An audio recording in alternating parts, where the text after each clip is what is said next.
왜 평범하고 선한 사람들조차 때로는 정말 끔찍한 악을 저지르게 되는 걸까요?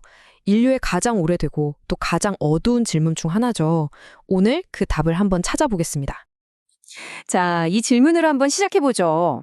보통 우리는 악을 생각할 때 원래부터 썩은 사과 같은 소수의 나쁜 사람들이 문제라고 생각하잖아요. 그런데 만약에 그 사과를 담고 있는 통 자체가 사과를 썩게 만드는 거라면 어떨까요? 첫 번째 단서부터 한번 빨아가 보시죠. 과학은 말합니다. 우리 눈에 보이지 않는 강력한 힘, 바로 상황이 우리를 어떻게 조종하는지 보여주는 놀라운 증거들이 있거든요. 이 말이 바로 루시퍼 효과의 핵심인데요.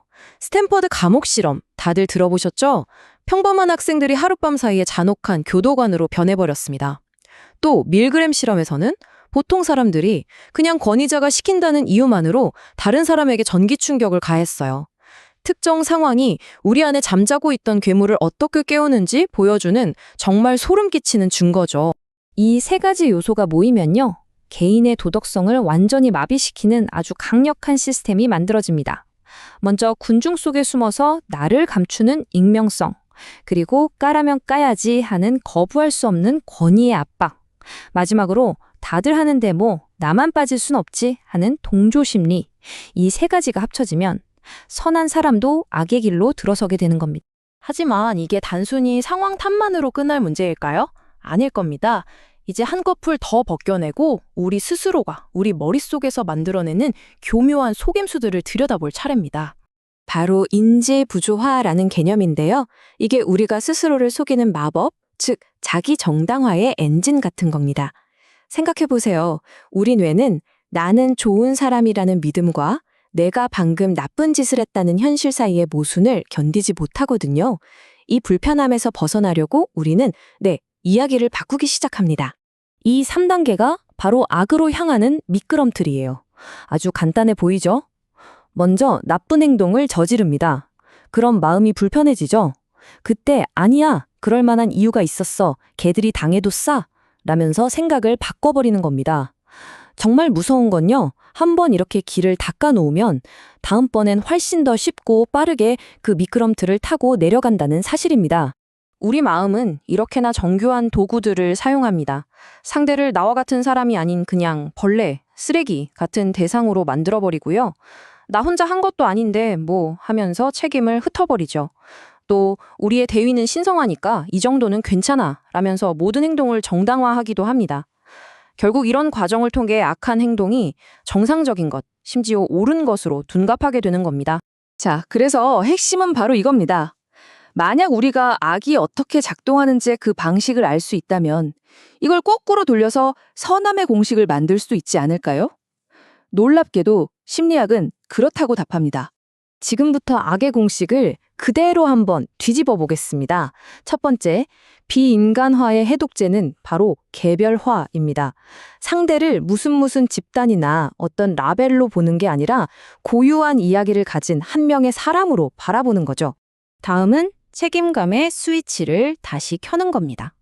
누군가 하겠지 하는 방관자 효과를 깨고, 아니, 내가 바로 그 누군가다 라고 결심하는 거죠. 바로 그 한 사람의 힘이 변화를 만듭니다. 그리고 마지막으로 자기 정당화라는 아주 강력한 방어막을 깨는 방법입니다. 철학자 한나 아렌트가 말했죠.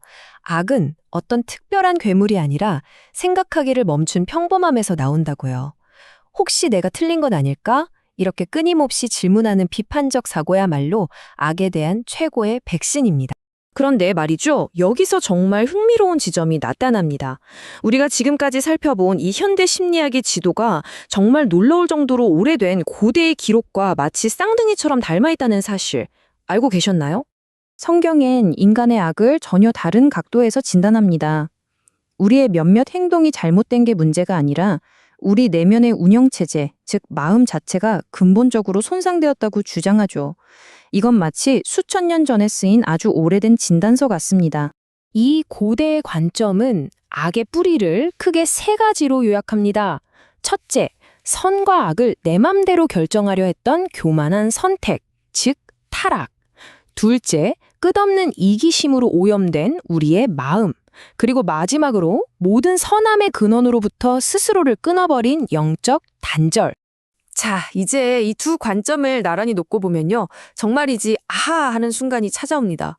현대 심리학의 발견과 수천 년 전 고대의 진단이 서로를 어떻게 비추고 있는지 한번 보시죠. 보세요. 현대 과학이 밝혀낸 자기 정당화는 인류 최초로 저 여자 때문이에요 라며 남탓을 했던 아담의 모습과 놀랍도록 똑같습니다. 비인간화는 인간이 하나님의 형상을 잃어버렸다는 개념과 연결되고요.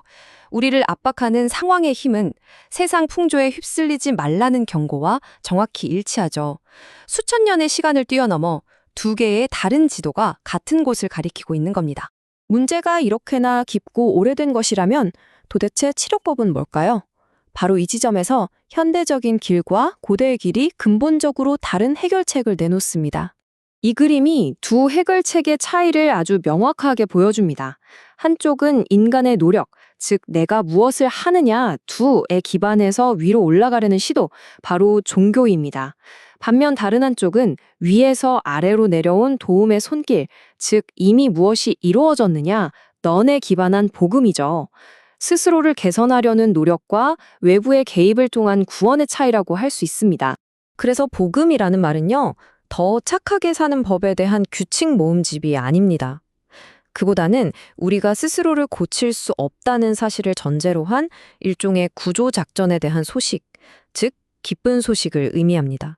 그렇기 때문에 이 프레임워크는 더 열심히 노력해라가 아닙니다. 오히려 정반대죠. 첫째, 내 힘으로는 이 문제를 해결할 수 없음을 인정하고, 둘째, 외부에서 온 해결책을 그저 선물로 받아들이며, 셋째, 그 결과로 내면 깊은 곳에서부터 근본적인 변화를 경험하는 그런 과정에 가깝습니다.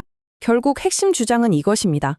인간의 노력으로 위태롭게 쌓아올린 다리가 아니라 모든 선함의 근원으로부터 직접 이어진 회복된 연결, 즉 관계를 통해 근본적인 문제가 해결된다는 것이죠. 이 모든 분석의 핵심을 담고 있는 마지막 질문을 던지며 마무리하겠습니다.